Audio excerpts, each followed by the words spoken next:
Yeah, just to follow up, there's a couple things I forgot to tell you.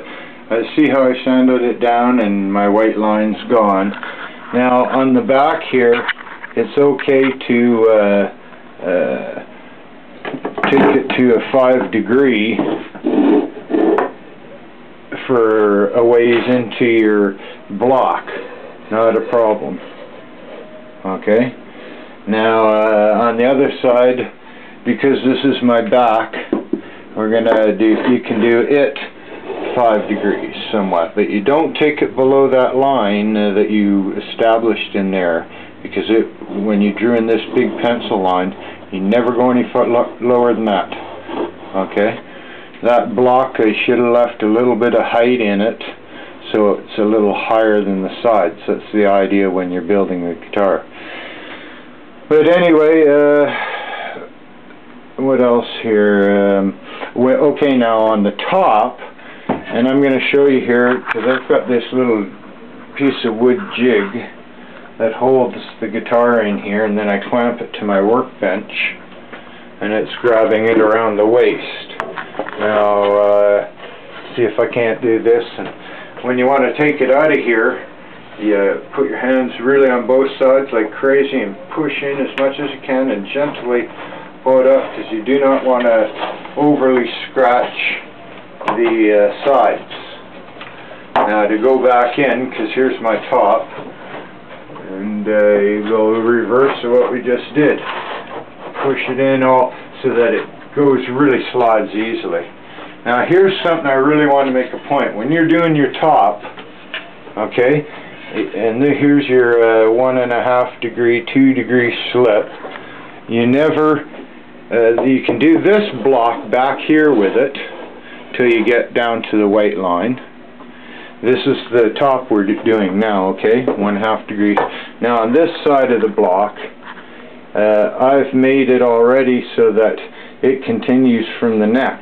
So you don't want to sand any angle in there. If you do, you might have hump in halfway up your guitar. People, they get right to the 12th fret, and then all of a sudden they have a hump, and that goes downwards, and it's because they've altered this block here. You don't want to do that. You want to leave that baby as straight as it can be. You want to look down your neck and see it parallel here. If it wasn't, then you might want to do some work from there.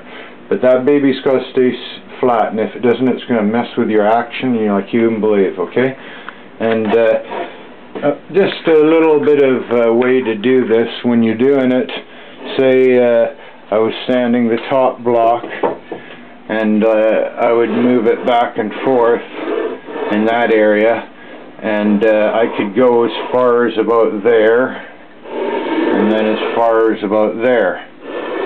So not too big of a sweep, okay?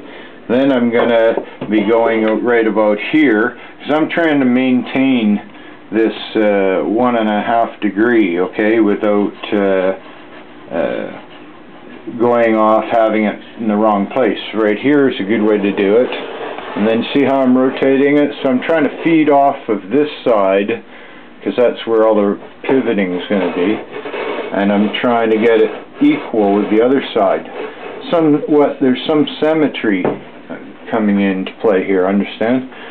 Here we're going to be doing this right parallel across from that side. Then, like I say, you can barely stay there. You can actually go quite a ways there.